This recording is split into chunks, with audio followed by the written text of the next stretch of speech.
What is up, guys? It is the Sound Alchemist, and once again I'm back with 40 facts on the Warhammer 40k universe. This time we are talking about everybody's favorite Ultramarine, Cato Sicarius. That's right, guys, it is I, Cato Sicarius. This guy is the captain of the second company.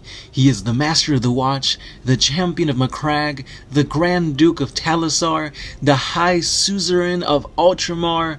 He's got more names, almost more names than Daenerys on Game of Thrones. But yeah, this guy he's a boss. He's got plot armor surrounding him for miles. This guy cannot die. Everything he does is just, and he's kind of an asshole.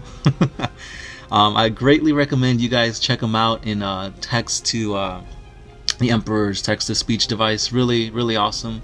Alpha Gruva, really funny guy. Really awesome series. Definitely check it out. But anyway, guys, let's jump into this guy's lore. For example, his notable battles and his war gear and such. So without further ado, let's jump to Sicarius' lore. Now, Cato was born into nobility. He was born on the ascendant house of Talisar, and as soon as he came of age, he trained in various forms of martial arts which were common in Talasi nobility. His combat prowess became a major factor in his inclusion in the Ultramarines. Sicarius excelled at his training, and he claimed many commendations, quickly rising through the ranks of the martial arts community. So like I said, he quickly rose through the ranks, but due to the death of the first captain Saul Invictus and the complete destruction of his first company at the Battle of Macragge, the second company captain Severus Agamon was then promoted to rebuild and lead this first company. Therefore, Sicarius was promoted in his place, and he became the new second company captain, while Cato Sicarius basically succeeded him and took his new position as being the fifth company captain. So now, guys, let's dive into his most notable feats in the 40k universe. And one of his most notable campaigns is the assault on Blackreach, which pitted the Imperium of Man against the Orc Wall under Warboss Zanzag. So by the time that the Ultramarine 2nd Company under Cato Sicarius arrived on Blackreach, the Orc forces had already been besieging the defenses of this planet for 2 months, and only 3 of the 12 major hive cities remained intact. Operating from his strike cruiser, Valen's Revenge, Sicarius launched a swift drop-pod assault after a heavy orbital bombardment on Hive Ghospora's attackers. Quickly driving off the Orc attack on Ghospora, Sicarius and his Ultramarines moved elsewhere. But once the Space Marines left, the Orcs renewed their attack. However, Sicarius had foreseen this possibility, and he had deployed several Thunderfire cannons to take position around the Hive, which mowed down the incoming Orcs in the hundreds. Meanwhile, Sicarius searched for the Warboss from his Thunderhawks. However, Zanzag was nowhere to be found, and Sicarius received a desperate distress call from the Blackreach Planetary Defense Force, defending Sephora Hive. Torn between his duties, Sicarius abandoned his hunt for Zanzag, and he rescued the beleaguered garrison at Sephora, and his hunt for Zanzag was left to 2 Space Marine scout squads under Sergeant Tellian. Waiting by a destroyed outpost, Tellian correctly surmised that the Orc forces would eventually arrive to loot what they could from this position.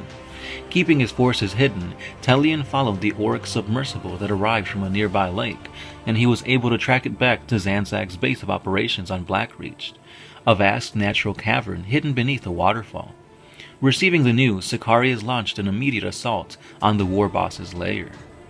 Launching from Thunderhawk gunship Gladius, Sicarius and his troops landed directly inside the waterfall onto the unsuspecting Orc forces. Under covering fire from a barrage of missiles laid down by the Thunderhawks, Cato Sicarius, his men, and Terminators from the Ultramarines' 1st Company mauled their way straight through the Orc forces towards the Warboss. After hours of bloody fighting to secure the cavern, Zanzag was finally killed. However, the cost had been high. Dozens of his men plus a Terminator were lost in the fighting. Placing explosives in the cavern, Captain Sicarius made sure that no Orc would survive in this hidden lair. Within 3 days of the battle at the cavern, Sicarius led a series of strikes that broke the back of the Orc war machine on Blackreach. Though several warbosses attempted to assume control after Zanzag's death, Zanzag had effectively ended with the death of its leader. With their job completed, Captain Sicarius and his men left Blackreach, leaving it to the Planetary Defense Forces to secure the planet from the surviving Greenskins. Now, a notable engagement between Sicarius and the Necrons is coming up. This one is pretty awesome, so please sit tight and get some popcorn, guys, because this one is really, really badass. I really like it. So let's go to the Ultramarines and the Necrons at Damnos. So despite the Inquisition's efforts to suppress all knowledge of the Necrons' re-emergence into the galaxy, the Imperium's faith in its military supremacy was shaken by the news that spread across the galaxy that these Xenos had overcome both the Imperial Guard and the Ultramarines at Damnos. Eventually, reports of the loss of Damnos made their way to Terra, where both the Fabricator General of the Adeptus Mechanicus and the High Lords of Terra decreed that the Ultramarines must return to Damnos and eradicate this Necron threat once and for all. The Ultramarines knew that they would face the entire strength of a Necron tomb world and risk the deaths of hundreds of the chapters Astartes. Yet Marneus Calgar knew that the High Lords of Terra were right, and that the Necrons on Damnos must be defeated, or else the Imperium would know the growing threat of the Necrons. Upon hearing of Calgar's announcement that the Ultramarines' 1st, 2nd, 3rd, 5th, and 6th companies, accompanied by elements of the 10th, would return to reclaim Damnos for the Emperor, Cato Sicarius smiled for the first time in decades. It is said that during the preparation for this assault, Sicarius trained so hard that he fought with the fury of a man possessed, and even slept in the cage vault. Before the solar month was out, Calgar's armies and fleets had been assembled, and over 500 Space Marines stood ready for war. In addition, Sicarius was granted a vortex grenade by the Death Watch Sergeant Davian Imocles, who was rumored to be an old friend and former squadmate of Sicarius. Their objective was a simple one: to destroy the pyramidal complexes that controlled the Necron power grid, and to do it before the Imperial forces were overwhelmed. However, one factor that they did not account for was the physical incarnation of a Kattan held within the Tesseract Vault. It was determined that this vault was the true source of the Necron's power, and therefore must be neutralized if the Imperial forces were to have any hopes of victory. Despite the power brought to bear by the Imperial assault on Damnos, Marneus Calgar felt like a duelist being taken apart by a superior foe in a battle cage. The Xenos' battle logic proved impeccable, with its master intelligence anticipating the Ultramarines' every move and neutralizing each tactic that they employed. Thanks to an energy shield emitting from the vault, every plasma volley and melta blast employed against the Necron monoliths dissipated harmlessly or detonated prematurely before it could do any damage. Since the Xenos had managed to analyze the Ultramarines' battle doctrine, Calgar realized that he must attempt a completely unexpected stratagem. While assaulting the ranks of the Necron Immortals, the Chapter Master jumped into the metallic base of a malfunctioning Gauss pylon and slowly pushed the war engine's crescent back until its Viridian beam hit the energy shield of the floating necropolis. With a blinding flash of light, the energy shield protecting the tomb complex collapsed, and the Tesseract Vault was broken wide open to reveal the enraged demigod imprisoned within.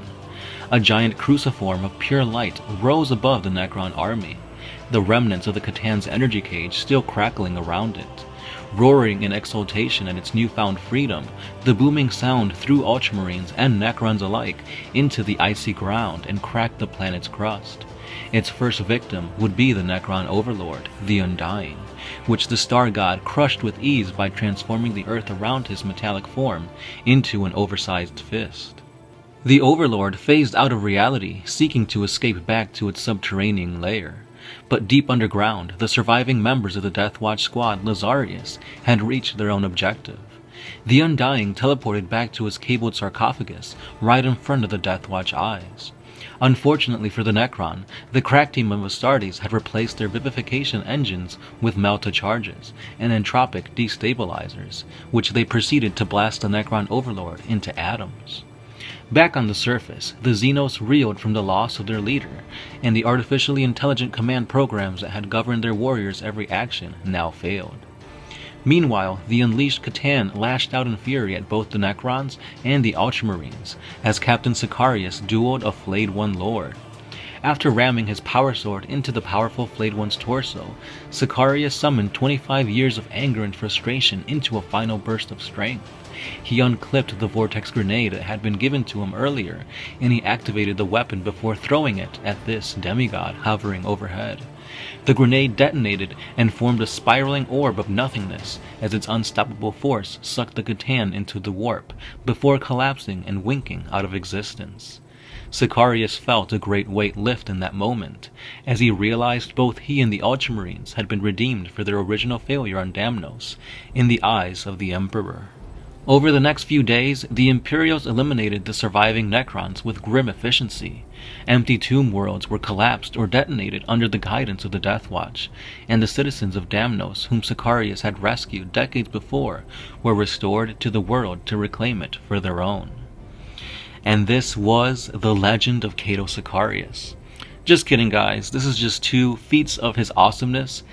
Of course, he has a lot more epicness going on, so you can check out the wiki, check out the lexicanum, or check out the codices, because there's a bunch of love for Sicarius. But before we end this, I do want to talk a little bit about his war gear, so let's dive into that. Now, Cato Sicarius is known to wear a special suit of artificer armor known as the Mantle of Suzerain, that provides a level of protection equivalent to that of a suit of Terminator armor. His left pauldron of the armor belongs to the original suit of Mark II Crusader armor worn by Captain Auror, which was a great hero during the scouring of the traitor legions from Imperial space after the end of the Horus Heresy.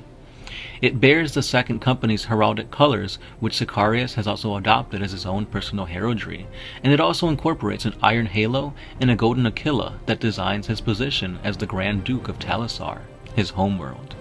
Sicarius' helmet is topped by a transverse valor crest, which was granted for his near-suicidal acts of bravery during the 9 solar day-long battle where he fought for control of Fort Telendrar. The colors of the crest match those of the Talisari noble house from which Sicarius was recruited as and is inspirant to the Ultramarines many standard centuries ago. Now, Sicarius prefers to wield a potent relic power sword known as the Talarician Tempest Blade in close combat. Now, the weapon's energy field is said to be so potent that it can slay a mighty foe in a single stroke, which Sicarius has done many times. Complementing his close combat weapon, he also wields an artificially crafted plasma pistol into battle. And now we have come to the end of Sicarius' lore. Really awesome dude, pretty amazing, on the freaking lore side. Not too much on the battlefield from what I hear. Now, Sicarius is good, don't get me wrong, but he's not the best. I don't know how that, fares in 8th edition, so if you guys have played Sicarius, let me know. Does he survive the legends that he has talked about? So, for example, if you put him up against a Kattan, can he win? I'm gonna say no, but again, it's 8th edition, so anything can happen, guys. Let me know what you guys think about Cato Sicarius. He's, like I said, he's pretty badass. Also, don't forget to leave below in the comment section what other character you want us to cover. Perhaps it is yet another notable member of the Ultramarines, or maybe you want to talk about Chaos for now. Anyway, guys, let me know in the comments below. You can also hit us up on Facebook, Instagram, Patreon, and Twitter for more things 40k. And as always, guys, I am the Sound Alchemist, part of One Mind Syndicate, and I'll catch you guys tomorrow.